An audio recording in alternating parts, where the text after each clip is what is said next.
Magandang tanghali! Kumusta po? Narito po ulit ang update natin para sa lagay ng ating panahon. Ngayong tanghali po ng July 4, 2024 na kung saan sa ngayon ay patuloy pa rin na easterlies ang hangin na umiihip lalo na sa silangan ng Luzon at Visayas.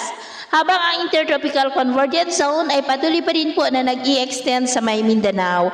Ang habagat ay nananatili pa rin na nandyan sa labas ng ating area of responsibility po sa kanlurang bahagi at sa ating long range forecast ay wala pa rin namang bagyo na nakikita na tatawid dito sa ating bansa hanggang sa susunod na 2 linggo, pero hindi pa rin inaalis ang posibilidad na may sama ng panahon na mabubuo sa silangan ng ating bansa sa susunod na mga araw, lalo na at patuloy pa rin ang pag-iral ng Intertropical Convergence Zone. At sa lagay ng ating panahon, ngayong tanghali ay maayos pa rin ang panahon sa malaking bahagi ng bansa, pero may tsansa pa rin ng maulap na kalangitan with isolated rain sa ilang bahagi ng Quezon, Bicol Region, Northern Palawan, Panay Island, Negros, Cebu, Bohol, Leyte, Samar Provinces, Dinagat Island, Sulu Archipelago, Zamboanga Peninsula, ilang bahagi ng Northern Mindanao, Davao at ilang bahagi ng Sorsogon.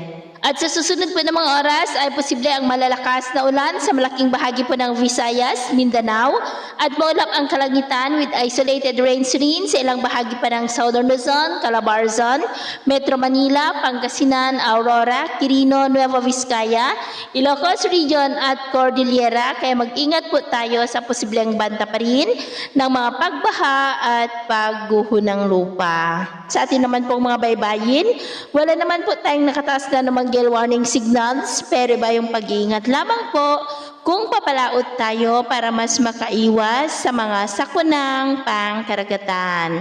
So, yun po na latest update natin sa araw na ito. At ako po muli si James na nagsasabing sa kahit anong pagsubok po na darating sa ating buhay, huwag na huwag po tayong mawawalan ng pag-asa. Thank you and God bless!